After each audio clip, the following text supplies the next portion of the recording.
In this video, I'm going to show you how I generate online real estate leads. So let's just dive right into it. Basically, I have kind of this 5-step formula that I use to generate online real estate leads. What I'm going to do is kind of walk you through each one of them briefly, and then I'm going to go through each one in a bit more detail. So number one is creating a source of traffic. If you don't have people that are actually seeing your lead generation asset or your offer, then obviously you're not going to generate any leads. So that's the first thing you need to consider. Second, you need to develop a compelling offer that actually captures the attention of your target market and ideally solves some sort of problem and provides value to them in some way. Number three, this is what I call a lead generation mechanism. So you need to in some way have some sort of mechanism that captures their information. So maybe that's a form or something like that. Also, you want to consider how you're going to deliver your offer to your leads. So once they opt in, they're opting in, providing their information in exchange for something most likely. So how are you going to deliver that thing to them afterwards? Number four is notifications. I find this is really important, especially in the real estate niche, because the follow-up process with new leads is so important. So in order to have a successful follow-up process, you need to actually generate real-time notifications when new leads come in so that you or your team can follow up with them quickly. And then number five is that follow-up process. You need to commit to a consistent process so that you're actually maximizing the results that you get from your lead generation efforts. All right, so in terms of traffic, there's a couple free sources of traffic that I would recommend and then a paid source. So the two free ones are SEO and Facebook groups. So SEO is basically creating and optimizing content on your website to drive organic traffic to it. So basically whenever your local homeowners are searching for queries on Google, your website appears on that first page. They click onto your website. That's how you generate traffic. And then on your website, that's where you're going to be generating your leads from. So SEO, it's a bit of a long-term strategy. You're probably not going to see results for at least a year, probably more like 2 years. But it is something that you should consider investing your time into because it can be a really great source of free traffic. The second source of free traffic is Facebook groups. So Facebook groups are incredibly popular these days. Tons of people use them. Also, there's Facebook groups that exist for basically every topic out there. So what I would suggest you do is go and find local Facebook groups. You can find buy and sell groups. There's often going to be real estate networking groups in your city and also groups where you can actually sell and buy real estate properties in your local market. So find those groups, join them, network and engage with the people who are in them, and see how you can utilize those groups to generate leads for your own business. And then the third source of traffic, and this is kind of my bread and butter, is paid traffic. So in my business, I work with realtors. I run Facebook ads for them, specifically for the purpose of lead generation. So even though this is a paid source of traffic, it can be relatively inexpensive because you can run ads on Facebook for as little as $5 per day. So in my opinion, this is a really great opportunity right now for realtors. You can generate pretty low cost leads around the $2 to $3 mark. It's a really great way to kind of boost your real estate business. Number two is your offer. So there's kind of a 3-step process I go through to creating a new offer. Basically, the first thing you want to do is identify your target audience's biggest pain points or problems. And this is the biggest missed opportunity, I think, or that I see a lot of realtors with the ads that they run and the content that they post on social media. A lot of what realtors are doing now is kind of self-promotional, and it doesn't really provide value to their audience. So in order to generate leads, the concept is that you want to offer something to these potential leads in exchange for their information. So in order to get somebody to actually be willing to provide you with their name, email, and phone number, then you actually need to provide them something of value, something that solves a problem to them. So first, understand what their biggest pain points and problems are. Second of all, brainstorm what kind of offer you could create that actually solves one of those problems. And then you're going to want to create either a downloadable or a linkable asset that you can provide to them. So maybe that's an ebook that explains how how that person can solve their problem, or maybe it's a linkable asset, so like a link to a custom home search or like a blog post on your website or something like that.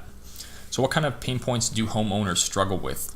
There's a ton of different things that you can consider here.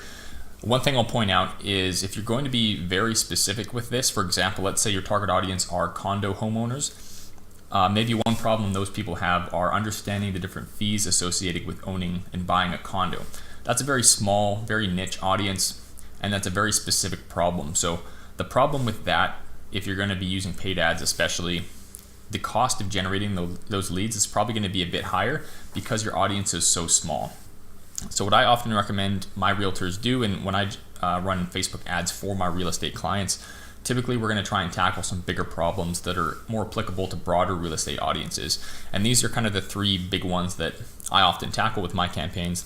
Number one is finding property that meets their criteria. So people are always looking for different types of homes, like a townhouse or a duplex or whatever it might be.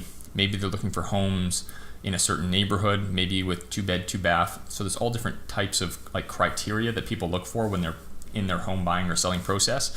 So that's a pain point that people have. You can solve that problem by providing them with that information. So maybe it's a list of homes in a certain neighborhood in your city, or maybe it's just a list of condos or duplexes with 2 beds and 2 baths, or maybe it's a list of acreages or properties with pools.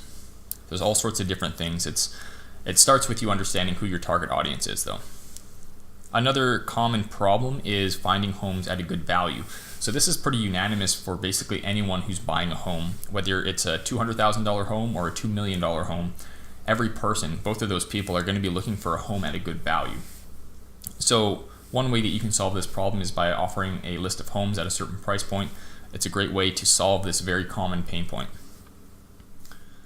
And then number three, this is relevant for young home buyers or first-time home buyers. It's understanding the home buying process. So, I'm sure you're aware, and this is one of the reasons that real estate agents provide value to people, is it's helping them navigate the home buying process. It's very complicated and can be very overwhelming at times. So what you might do is create an ebook that provides tips or walks through kind of the process for buying a new home.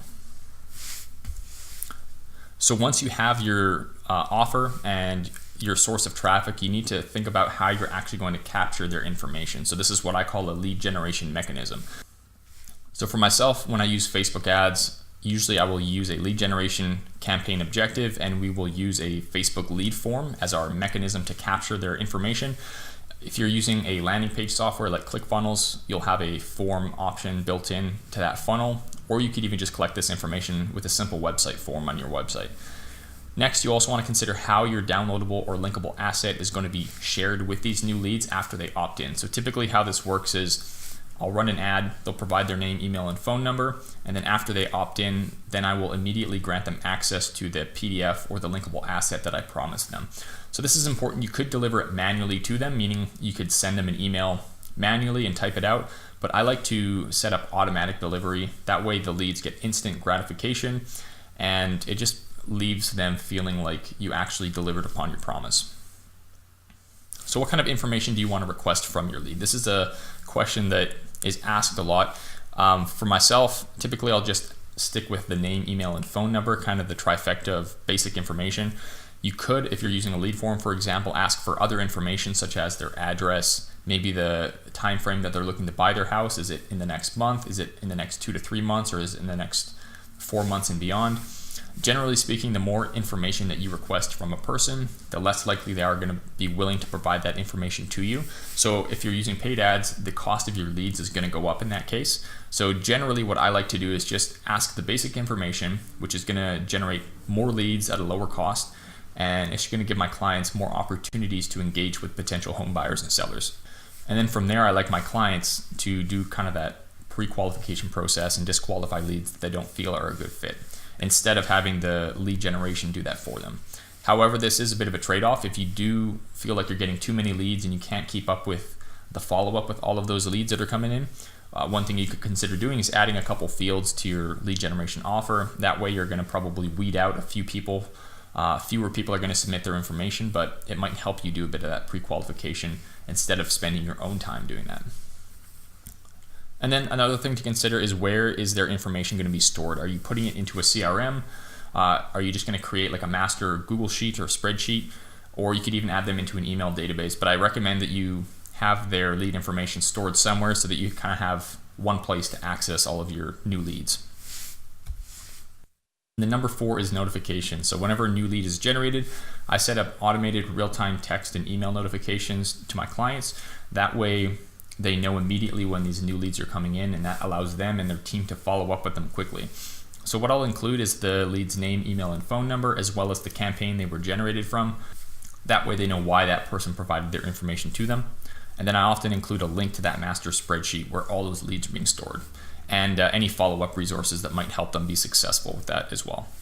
So what tools do I use to do this? Well, Zapier is kind of the primary tool that I use to set up all of these notifications and automation. For the text messages, I use Twilio, which is a paid app, but you can also use the free alternative, which is SMS by Zapier. And then for email, Mailgun or Email by Zapier are the two integrations that are going to help you do that. I have a couple videos on the channel that explain how to use Zapier, so make sure you go check those out if you're interested. And then lastly is follow-up, which in my opinion is probably even more important than actually generating the leads. So there's kind of two main components to your follow-up process. The first is what we call speed to lead. So it's crucial that you follow up with new leads as soon as possible. I coach my clients to follow up within 5 minutes of that new lead being generated, and that's why those automated real-time notifications are so important. And the reason speed to lead is important is because it increases the likelihood that you're actually going to speak with your lead. And if you are able to contact them quickly, they're going to remember who you are because they just opted in, and they're going to know why you're calling, so that interaction is going to be a lot warmer. And then the other thing is frequency. So if you're unable to contact them on that first attempt, I encourage you to follow up with them as many as 10 to 15 times in the first few days. And what this is going to do is just significantly increase the likelihood that you're actually going to speak with them. And that's really important, that you get them to tell you yes or no. And remember, there's a big difference between somebody telling you no, they're not interested, and simply not getting a hold of somebody. They willingly provided you with their information, so it's a missed opportunity on your part if you simply fail to reach out to them and actually have a conversation with them. I think research shows that the average realtor follows up with new leads 1.4 times each, but other studies show that you need to contact new leads as many as 7, 8 or more times until you actually contact them, until they actually speak with you. So speed to lead and frequency. So how can you contact them? There's a number of different ways. The most important one would be to just give them a phone call. So when you get that notification on your cell phone or in your email, just pick up the phone and give their cell phone a call. You could also send them a text, SMS, so just like a regular text message. Or if you use a CRM like LionDesk, what you can do is send video text messages. So what you can do is pre-record these video messages. So for example, if you offered them an ebook, what you could do is record a video of yourself saying, "Hey, I noticed you just downloaded my ebook. Let me know if you have any questions," or something like that. And you can send that as an automated video text message, so that video is going to appear in their text message stream as an embedded video. A manual voicemail is a great way. If they don't pick up their phone call, you can just leave them a quick voicemail, or you could send them a ringless voicemail. So similar to the video SMS, what you can do is pre-record a voicemail with a similar message, and you can actually send that to the new lead without it actually calling their phone.